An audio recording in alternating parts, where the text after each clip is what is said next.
Welcome to Zion Analysis, ladies and gentlemen. Thank you so much for your continued support always in this broadcast. As we speak, William Ruto, Samia Suluhu, and South African head of state are taken to ICC as CNN exposing what the three countries are doing in Africa. And there is total shutdown at Tanzania High Commission. Kenyans plan to protest and demanding the release of Boniface Mwangi, who is detained in Tanzania, and they demand Samia Suluhu to release Boniface Mwangi with immediate effect, amidst their case being filed that they three are not fit to rule the three countries in Africa. Let's step back for a moment and recognize where we are right now.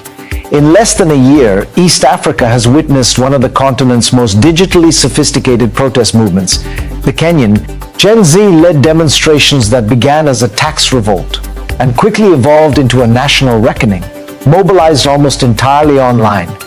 The effects didn't stop at Kenya's borders. This week, Tanzania's President Samia Suluhu Hassan issued one of her strongest warnings yet. "Not in my country," she said, referring to a group of East African organizers who, according to Tanzanian intelligence, were flown into Dar es Salaam, booked into $400 a night hotels, handed shopping money, and sent to target her government. According to Tanzanian authorities, the operation was funded by the Open Society Foundation's Southern Africa office, a branch of the global Open Society network founded by billionaire George Soros. This isn't the first time OSF has been accused of crossing the line. In Ethiopia, OSF was expelled in 2021 for meddling in internal politics. In Uganda, authorities shut down OSF-funded NGOs for funding political mobilization. In Rwanda, it was accused of supporting external destabilization, and in Zimbabwe, OSF was labeled part of a soft regime change agenda. Some of those detained, deported, or flagged by Tanzanian intelligence include Boniface Mwangi, Hanifa Adan, Gloria Kimani, and former Chief Justice of Kenya Willy Mutunga. Tanzania is calling it a foreign-backed invasion and cracking down accordingly. It's all part of a bigger regional pattern. From Nairobi to Dar es Salaam, governments are now confronting a new kind of disruption. Digitally coordinated, foreign-funded, politically targeted, Suluhu isn't rejecting activism. She's rejecting manipulation. And in her warning, Kenya may have found something it hasn't had in months: an ally.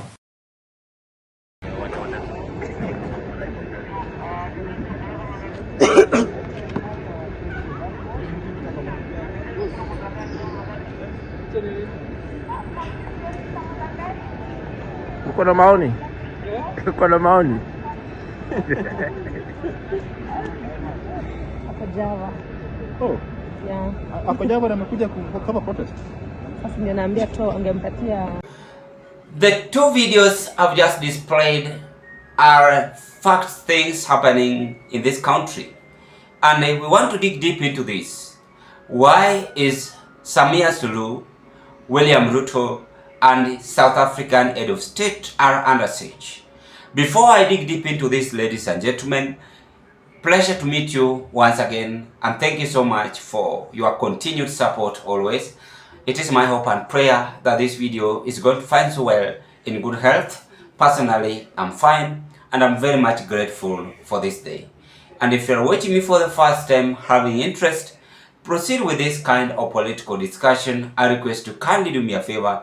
Take a 1 second, click that notification bell, and subscribe to our YouTube channel. Like my videos, share to your friends, family, and relatives. I keep on telling you about leadership characteristic. And in fact, so far, we can understand what is going on, what is happening. Boniface Mwangi is detained in Tanzania under Samia Suluhu's administration. And the big question is, what was the aim of Samia Suluhu to detain Boniface Mwangi? And is this safe? And why are the CNN and other international broadcasts now exposing Tanzania, Kenya, and South Africa? It means that Africans always hate the truth, most leaders. When you tell them the truth, they start hiding, they start fighting back at you. They don't understand what we mean by saying good characteristic found in leadership. When we talk about South African head of state, he is also having another problem.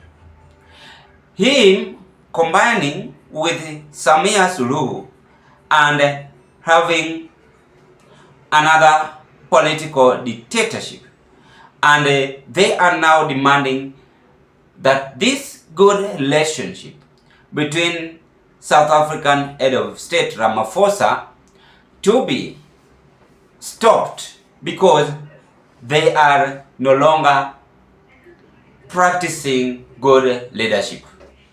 Remember, all these things are happening after Donald J. Trump had cautioned President William Ruto and had cautioned other Africans head of state by telling them, stop dictatorship. Stop what you are doing. And even they withdrew their sum of support as we speak. So the problem is not Kenyans. The problem is not Tanzania. The problem is not South Africans. The problem is being brought by the three leaders. Both of them want to be superpower in Africa. Here in Kenya, Ruto want to rule Africa. There in South Africa, they want to rule Africa. Tanzania also want to rule Africa. So both of them are greedy for power. They stick in power position. They don't want to be corrected. Even if they're thinking, they don't care. They lack leadership mind by not listening to any person. For instance, whatever the CNN is saying is a fact thing and exposing what they should do in order to avoid all these mistakes they are performing in Africa.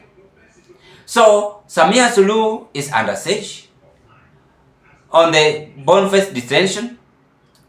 William Ruto is under siege because he's now practicing dictatorship in the Republic of Kenya. Of course, Kenyans will not allow him. You see, Tanzania might allow Samia Suluhu, but here in Kenya, unless he practices it in the universe, in another place, it depends how Kenyans will react. But the fact remains, he has forgotten as a leader to portray his good characteristic by creating heavy taxation and so on and so on. People stormed the street, they were killed, and some of them you know very well. South Africa over there is also on a mission. If you talk, you are being detained, you are being abducted, you are being arrested. So in short, these people, their case have been filed at the international community. They are being viewed and they are being checked at. In any case, they will be found guilty, then will mark the end of their leadership. The problem is that they will even fight. But I believe that is why Karim Khan was prosecuted and he was actually arrested, because he was somehow protecting these African leaders. So this time we will fight them. As in Tanzania High Commission, heavy security deployed as Kenyans plan to storm Tanzania High Commission, demanding the release of Boniface Mwangi. In South Africa, they are also demanding the release of Ramaphosa. And Tanzania are also preparing for an election, demanding the removal of Samia Suluhu. All these are happening at once, as Kenyans are also eyeing for 2027 election. They are parading and demanding the removal of President William Ruto. So African leadership oppression is coming to an end, as even the international community seem to chip in to help the vulnerable Africans to remove the dictators leaders who dictates their colleague to remove leaders who they don't care what to be practiced in leadership. That is the breaking news we are having. Ladies and gentlemen, I rest my case at this point, and I wish you all the best. Thank you so much for your continued support. Let's meet on another political analysis.